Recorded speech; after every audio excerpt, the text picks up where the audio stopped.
안녕하세요. 이슈이시다 시간입니다. 미국을 들끓게 했던 리튼하우스 재판.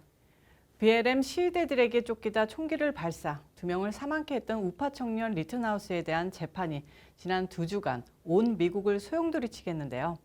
드디어 무죄 판결로 매듭지어졌습니다. 이번 판결은 좌파와 우파의 대리전이자 좌파 매체와 우파 매체의 양보할 수 없는 대결로 미국을 반반으로 쪼개놨었는데요. 결국 우파 진영이 승리한 것과 마찬가지입니다. 이에 따라 보수 우파는 일제히 환호했고 좌파는 항상 그렇듯 분노했습니다.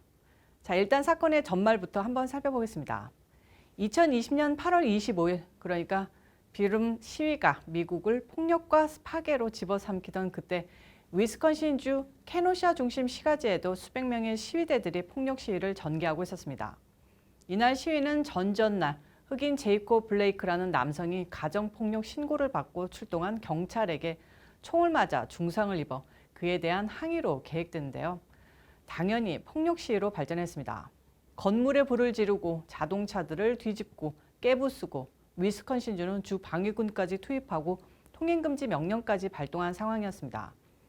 이런 가운데 카일 리튼하우스, 17세 소년인 리튼하우스는 AR-15 반자동 소총을 들고 주민들의 안전을 지키겠다는 신념을 갖고 여러 민병대원들과 함께 주 방위군을 지원하는 의무 요원으로 지원해 나갔습니다.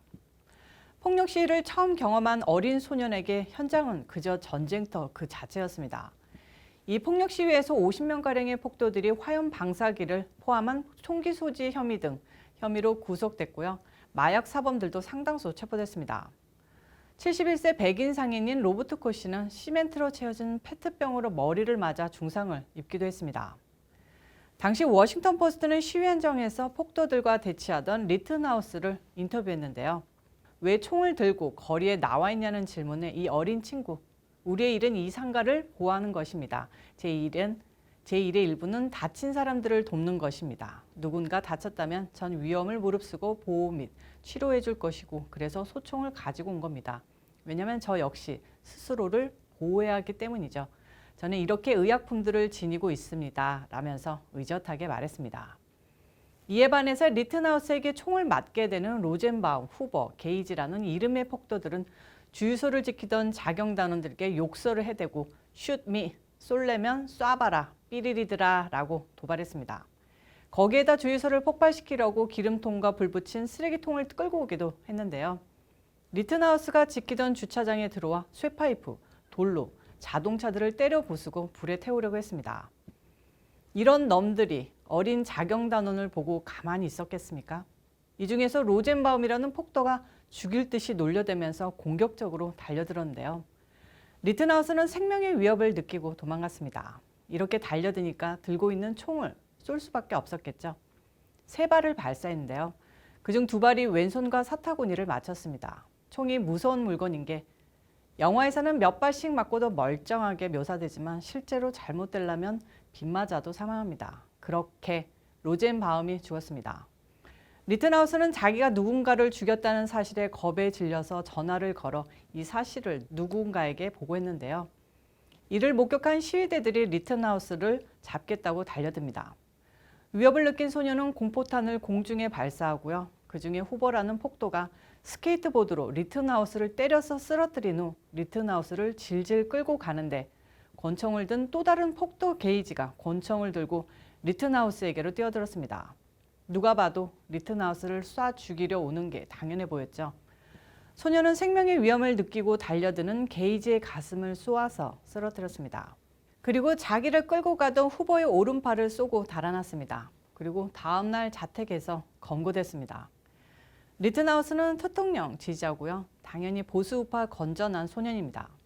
2명을 살해하고 1명에게 중상을 입힌 혐의로 수감돼 1급 살인 2건, 1급 살인 미수 1건, 불법 무기 소지 등 총 6개 혐의로 기소됐는데요. 리튼하우스에게 죽음을 당한 시위대들의 기록을 보면요. 가장 먼저 사살당한 조셉 로젠바움은 36살로 무려 아동 성폭행, 강간, 가정폭력 등 혐의로 전과 기록이 있고요.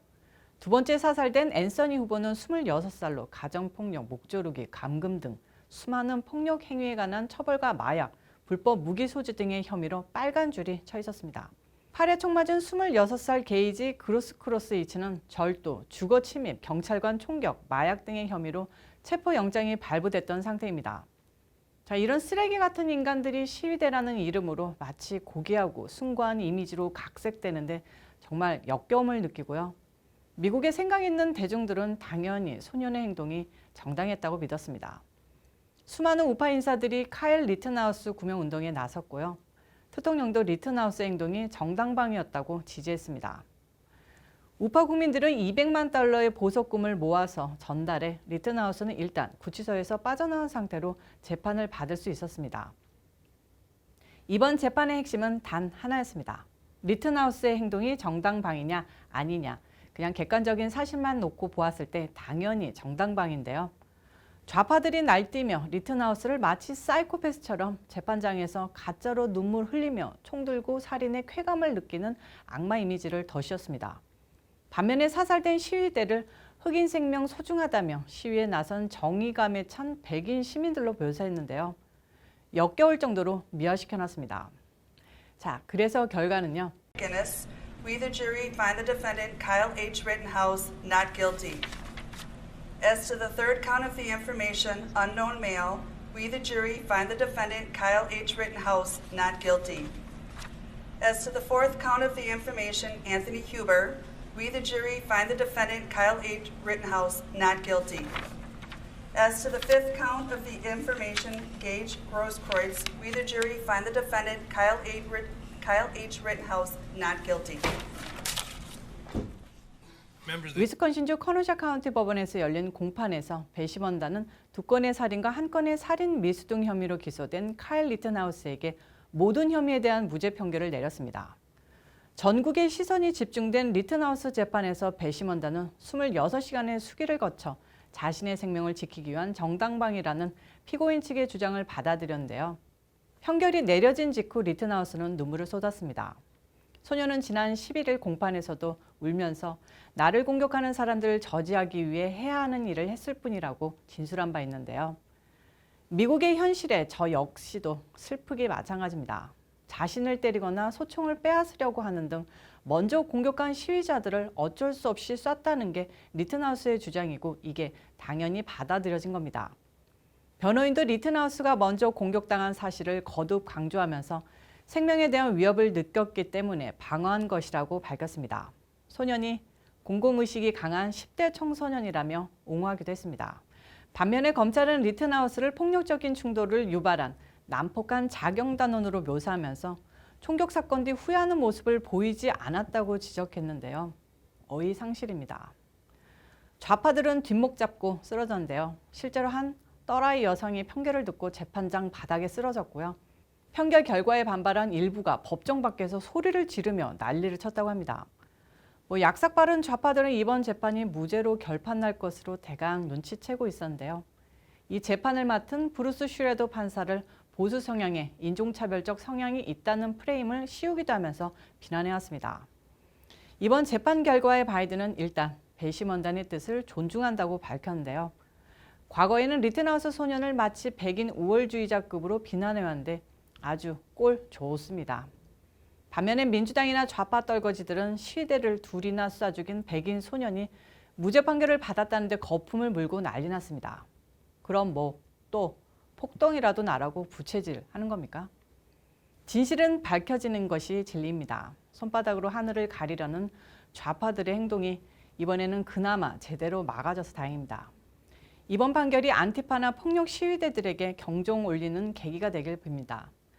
미국의 희망이 보여 다행인 하루였습니다. 이슈 이슈다 오늘 순서 마치겠습니다. 시청해주셔서 감사합니다. 저는 또 다음 영상에서 찾아오기 전에 제가 말씀드릴 것이 있는데요. 저희가 지난 방송에서 고고 투유 방송 내보낸 적이 있었는데요. 그거를 보신 구독자님들께서 주문을 많이 하셔가지고 저기 고고 투유 사장님께서 감사하다라는 인사를 저희한테 해주셨더라고요. 그래서 제가 대신해서 여러분들께 감사 인사를 드립니다. 앞으로도 고고 투유를 이용을 많이 해주시길 바라고요.